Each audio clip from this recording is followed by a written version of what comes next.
আজকে পড়ছি আহমদ মোস্তফা কামালের গল্প নৈশ ভ্রমণ। মাঝরাতে হঠাৎ ঘুম ভেঙে গেলে আদিত্য শুনতে পেল কোথায় যেন একটানা ঝিরঝির শব্দ হচ্ছে। নাকি শব্দটাই তার ঘুম ভাঙাল। ঘুম ভাঙানো যে কোনো শব্দই খুব বিরক্তিকর, কিন্তু এটাকে তেমন মনে হচ্ছে না, বরং ভালো লাগছে। সে তাই কান পেতে অনেকক্ষণ ধরে ওই মিষ্টি শব্দ শুনতে লাগলো। একবার ভাবলো উঠে গিয়ে শব্দের উৎস আবিষ্কার করবে, কিন্তু কি এক গভীর আলস্যতাকে জড়িয়ে ধরলে সে গুটিসুটি মেরে শুয়েই রইল।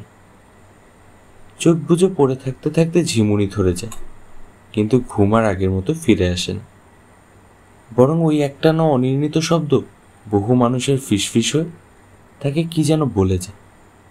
কি বলে যায়?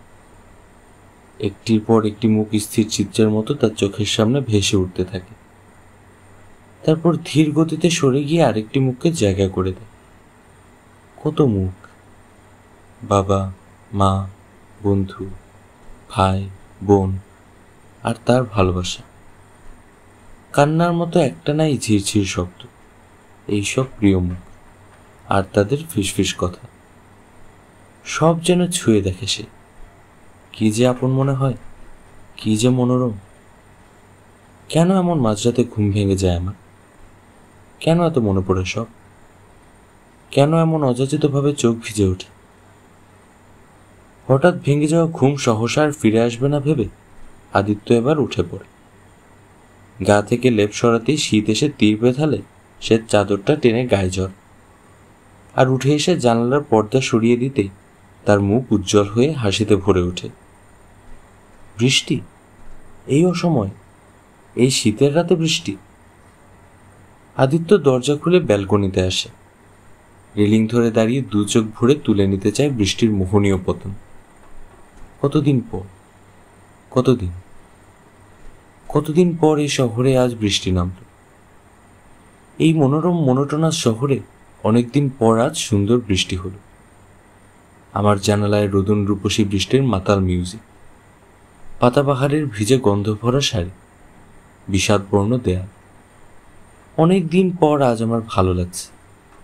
ছমছম করা এই রাত্রি আমার জন্য তৈরি এরকম লোনলি লগ্ন আমি কতদিন পাইনি, কতকাল, কোনো দিন নয়। বৃষ্টিপূর্ণটা এইসব রাতে আমার ঘুম আসে না। বৃষ্টিকে ভারী অন্যরকম মনে হয়। বৃষ্টি একজন অচিন দীর্ঘশ্বাস। এইসব রাতে কিছু পড়তে পারি না আমি।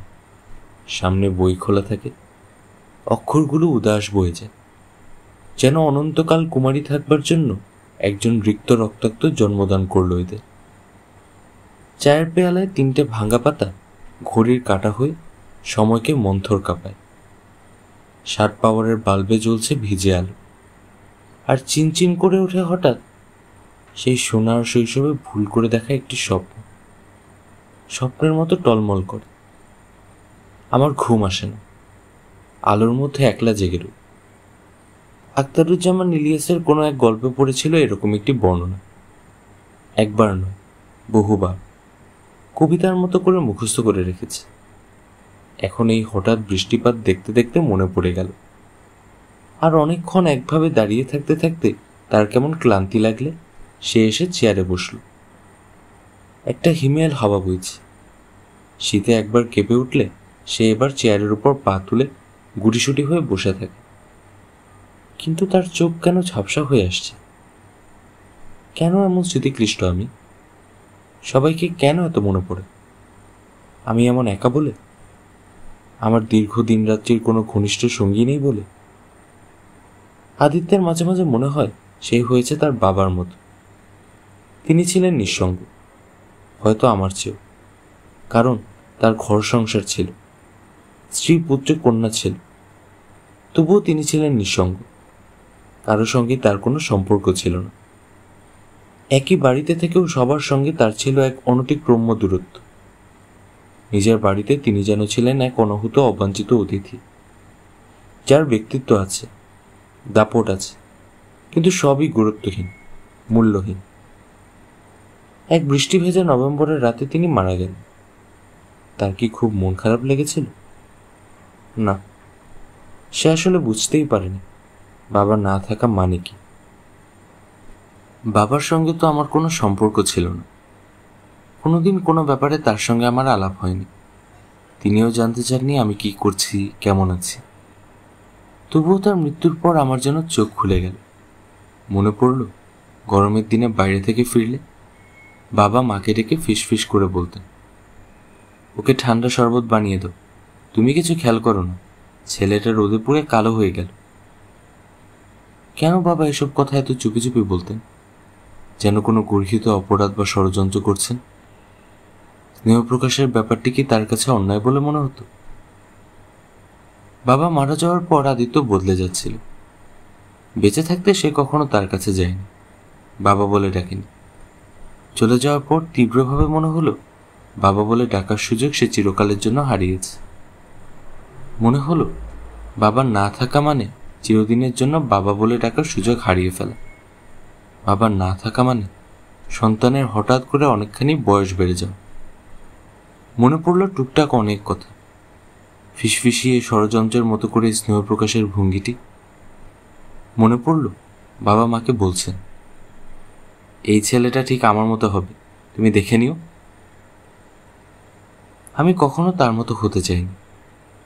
তার মধ্যে এমন কোনো বিষয় ছিল না যে ইনি কোনো কিশোর বা তরুণের আদর্শ হতে পারতেন। অথচ তার মৃত্যুর পর আমি সত্যি ওরকম হতে লাগলাম, নিঃসঙ্গ, বিচ্ছিন্ন।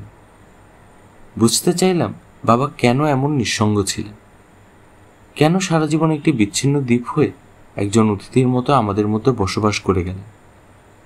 জীবন ও জগতের প্রতি তার যে বিপুল বৈরাগ্য ছিল, তার কারণ কি? আমি পারিনি সেই কারণটি আবিষ্কার করতে, কিন্তু ক্ষতি যা হবার তা হয়ে গিয়েছিল। তার কথা ভাবতে ভাবতে আমি ভীষণ রকম চুপচাপ হয়ে গিয়েছিলাম। সেই হইচই করা মাতিয়ে তোলা স্বভাবটিও হারিয়ে ফেলেছিলাম। বাবা কেন বলেছিলেন যে আমি তার মতো হব? আমার মধ্যে কি দেখেছিলেন তিনি?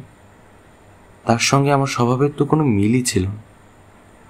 এই ভাবনাই আমাকে তার মতো বিচ্ছিন্ন দ্বীপে পরিণত করল। আমার পরিবর্তন সবার চোখে পড়েছিল। ভাই বোনরা চেষ্টা করেছিল আমাকে আগের মতো করে তুলতে, পারেনি। কিন্তু মা কোনো চেষ্টাই করেননি। তিনি যেন স্বামীর ভবিষ্যৎবাণীকেই শিরোধার্য করে নিয়েছিলেন। শুধু মাঝে মাঝে আমার মাথায় হাত বুলিয়ে দিতে দিতে অবিরল কাঁদতেন। কিন্তু আমার চোখ থাকতো শুকনো খটখটে। আর এখন দেখো, কারণে অকারণে কেবলই চোখ ভিজে ওঠে। অবশেষে বাড়ির সবাই বোধহয় ধরে নিল তারা আর কোনোদিনই তাদের আগের আদিত্যকে ফিরে পাবেন। একসময় আদিত্য আবিষ্কার করল সবাই তার অস্তিত্বকে প্রায় বিলুপ্ত বলে ধরে নিচ্ছে। যে কোনো সিদ্ধান্তে তার মতামত নেওয়ার প্রয়োজন বোধ করছে না কেউ। এমনকি কোনো কিছু তাকে জানাবারও দরকার মনে করছে না। সবার এই ব্যবহারে সে অবাক হয়নি, বরং সে যেন জানত এরকমই হবে, এমনই হবার কথা। এতদিনে যেন সে তার বাবার মতো হতে পেরে একটু খুশিই হলো।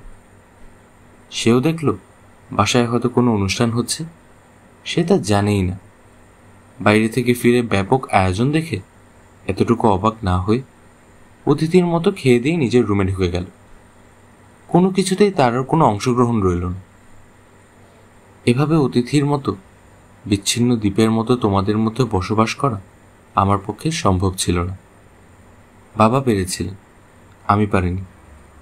তোমাদের ছেড়ে তাই চলে এলাম শহরের এই প্রান্তসীমা, একটি বৈশিষ্ট্যহীন বাড়ির দোতলার এক চিলতে কামরায়, সঙ্গে একটা ব্যালকনি।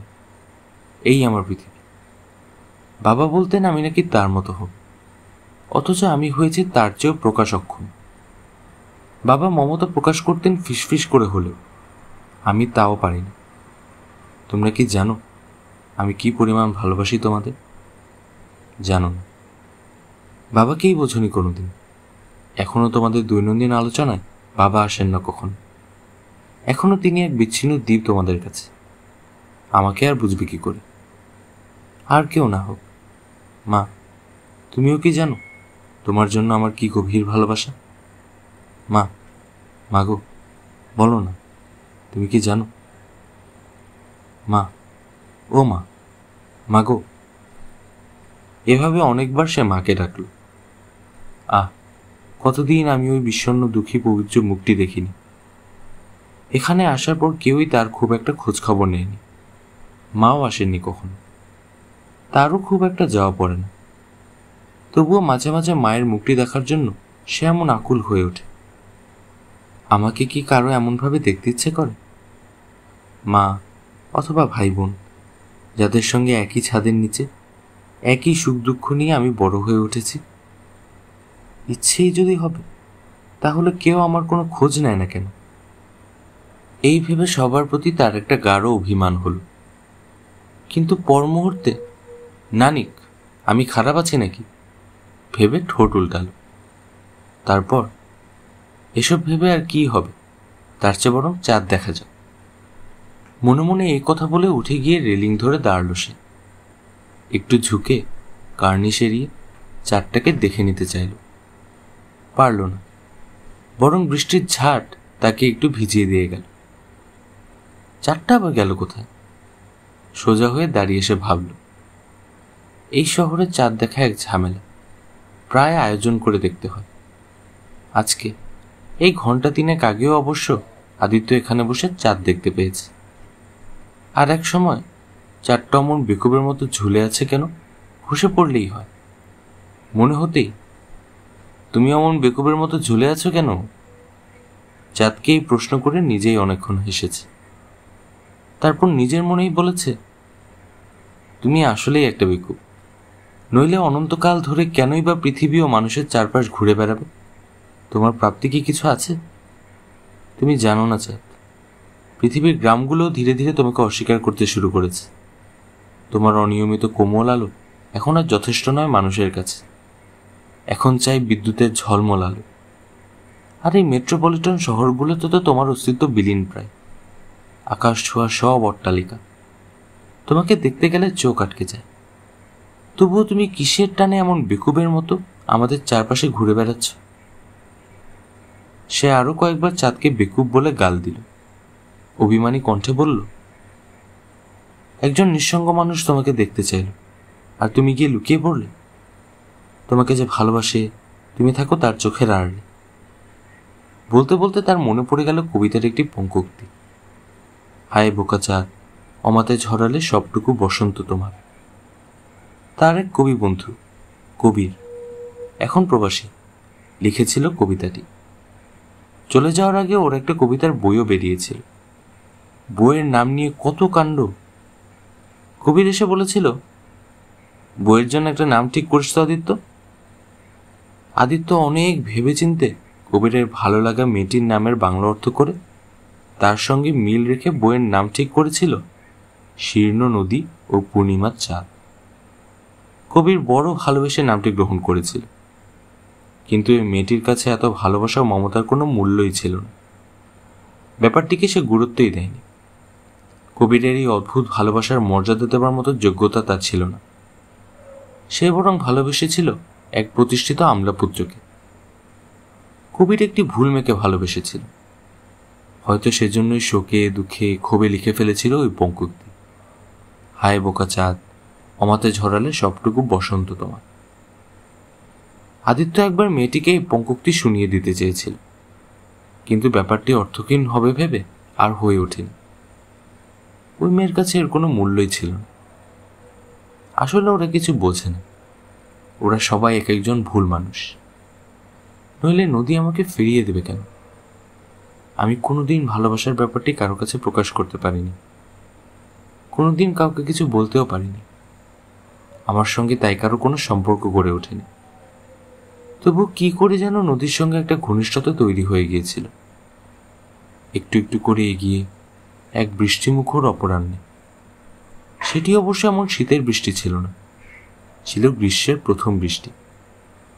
আমি নদীর কাছে নিজেকে প্রায় সমর্পণ করেছিলাম। অবিচ্ছিন্ন বৃষ্টিপাত, দীর্ঘ খরার পর ওই শীতল বর্ষা সমগ্র পৃথিবীকে কেমন উদাসীন করে তুলেছিল। নদীর অপরূপ মুখে ছিল আলো আধারের রহস্যময় খেলা। কি এক দিগন্তব্যাপী বিষণ্ণতা ওকে আরো সুন্দর আর রহস্যময় করে তুলেছিল। আমি তখন ওর কাছে যাবার তীব্র আকুলতা প্রকাশ করেছিলাম, কিন্তু নদীর কাছে ওই আকুলতার কোনো প্রশ্রয় ছিল না। বলেছিল, যেও না আমার কাছে, আমি আশ্রয় দিতে পারবো না। কি তুমুল প্রত্যাখ্যান! তারপর ওকে আমি একটা চিঠি লিখেছিলাম। আমার সমস্ত ভালোবাসা দিয়ে লেখা ওই চিঠিতে আমি ওকে দিতে চেয়েছিলাম আমার যাবতীয় আনন্দ বেদনার ভার, আর আমাকে পড়াবার মোহনীয় অধিকার। নদী সেই অধিকার গ্রহণ করেনি।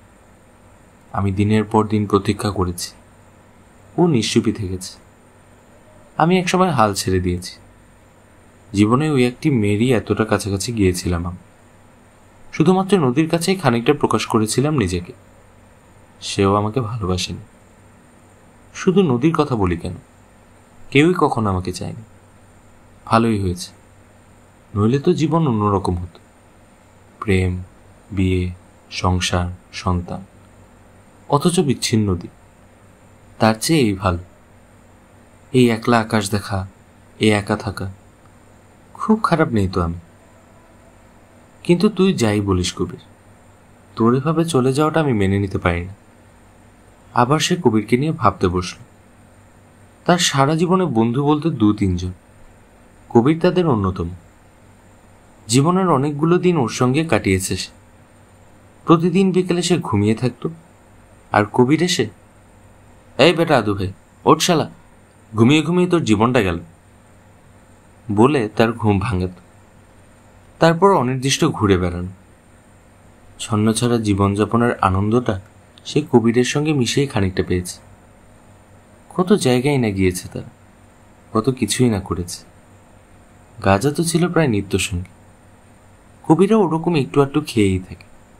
আর আদিত্য একজন কবির সঙ্গে মিশে। মদও অবশ্য খেয়েছে মাঝে মাঝে। মদ খেলে কবির খুব পাগলামি করত, আর আদিত্যকে সেসব সামলাতে হতো।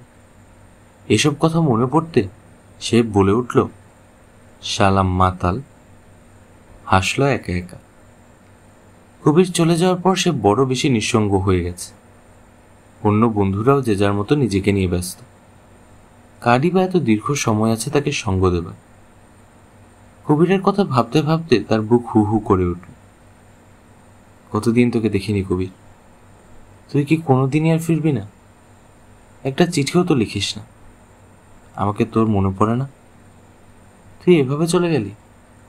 তুইও? শিল্প ছেড়েও মানুষ এভাবে যায়? এ তোকে মানায় না। তুই ফিরে আয় কবির, ফিরে আয়। ফিসফিসিয়ে এসব কথা বলতে বলতে তার গলা বুঝে এলো। তারপর, তুই আর ফিরছিস? ওখানে তুই তোর প্রিয় নারী জাতি নিয়ে কি করছিস কে জানে। এই কথা বলল, আর হঠাৎ করেই মনে পড়ে গেল নীলু আপাকে, তার কাজিন, ছোটবেলায় যার কাছ থেকে সে অফুরন্ত আদর পেয়েছে। নীলু আপার গলা জড়িয়ে ধরে ঘুমোতে কি যে ভালোবাসত সে। একবার নীলু আপা বেড়াতে এলে সে যথারীতি তার গলা জড়িয়ে ধরে ঘুমিয়েছিল, আর গভীর রাতে ঘুমের মধ্যে হাতে নরম কিছুর অস্তিত্ব টের পেয়ে খুব আনন্দ পেয়েছিল। কিন্তু হঠাৎই নীলু আপার ঘুম জড়ানো কণ্ঠে, এই আদি, হাত সরা, শুনে সে ভারী লজ্জা পেয়ে যায়। পরদিন সকাল থেকে সে আর তার মুখোমুখি হতে পারেনি লজ্জায়। একসময় নীলু আপা তাকে, এই আদি, তুই আমাকে দেখে অমন লাল টমেটো হয়ে যাচ্ছিস কেন রে, বলে হাত ধরে টেনে ঘরে নিয়ে যায়। তারপর ফিসফিসিয়ে বলে, রাতের কথা ভাবছিস? তুই কোথায় হাত দিয়েছিলে দেখবি, এই দেখ, বলে ওড়না সরিয়ে দেয়। আদিত্য চোখ তুলতে পারে না। নীলু আপা বলে, দেখ না, হাত দিয়ে দেখ, বলে তার হাত টেনে নিলে তার সারা শরীর শিরশির করে ওঠে। সেই সুদূর কৈশোরে, সেই প্রথম সে শরীর সম্বন্ধে সচেতন হয়ে উঠেছিল। নীলু আপা, কেন তুমি অমন একটা কাজ করতে গেলে? তারপর থেকে আমি আর কোনোদিন তোমার সঙ্গে সহজ হতে পারিনি। তোমার গলা জড়িয়ে ধরে ঘুমোতে পারিনি। তোমার কাছে যে আমার উষ্ণ একটা আশ্রয় ছিল, কোনোদিন আর সেখানে ফিরতে পারিনি আমি। তুমি এখন কেমন আছো নীলু আপা? কেমন আছো? কোথায় আছো? কিছুই জানি না। তুমি কি জানো তোমাকে আমার কতটা মনে পড়ে? এখন আমার কোথাও কোনো আশ্রয় নেই নীলু আপা। এই তীব্র শীতের রাতে আমি একা শীতে কেঁপে উঠি। আমার জন্য কোথাও কোনো উষ্ণতা নেই। আমাকে কেউ কখনো ভালোবাসেনি, কেউ বুঝতে চায়নি, কেউ আমাকে পেতে চায়নি, কেউ আমাকে কিছু দিতেও চায়নি। আমার যাবার কোনো জায়গা নেই, কথা বলার মতো কোনো মানুষ নেই। আমার জন্য কোথাও কেউ প্রতীক্ষা করেনি। খুব ইচ্ছে করে আর অন্তত একটিবারের জন্য হলো তোমার গলা জড়িয়ে ধরে উষ্ণতা আর মমতার মধ্যে নিশ্চিন্তে ঘুমিয়ে পড়ি। নিশ্চিত, ভাবনাহীন, দীর্ঘ এক ঘুম, যে ঘুম মাঝরাতে ভেঙে যাবে না। আর আমিও নিস্তব্ধ রাতে একা একা দাঁড়িয়ে থাকবো না। কোনোদিন কি আমি পাবো না এরকম একটিমাত্র ঘুম? ভাবতে ভাবতে আদিত্যর চোখ থেকে জল গড়িয়ে ভিজিয়ে দিল তাকে। তোমরা সবাই ভালো থেকো, আমার সোনামণি লক্ষ্মী মা, আমার নীলমণি ভাই বোনের, কবির, নদী, নীলু আপা, তোমরা সবাই ভালো থেকো। তোমাদের কি পরিমাণ ভালোবাসি আমি কোনোদিন বোঝাতে পারিনি। তোমরা বোঝনি, নাই বা বুঝলে। তবুও তোমাদের এই কোমল সুন্দর পবিত্র মুখগুলো আমাকে বাঁচিয়ে রেখেছে। তোমাদের স্মৃতিগুলো আমাকে প্রতিনিয়ত মমতার স্পর্শ দিয়ে যায় বলে আমি এখনো কাঁদতে পারি, বেঁচে থাকার চেষ্টা করি। আমি তো বেঁচে থাকতে চাই, যদিও নিঃসঙ্গ আর বিষণ্ণ জীবন আমার। তবু এই পৃথিবীর মোহনীয় রূপ, এই হাসি কান্না, এই নীরব নিথর রাত, এই অলৌকিক বৃষ্টিপাত ছেড়ে আমার কোথাও যেতে ইচ্ছে করে না। আদিত্য মনে মনে এসব কথা বলছিল আর দু হাতে বৃষ্টির জল জমিয়ে নিজের চোখে মুখে মাখিয়ে নিচ্ছিল।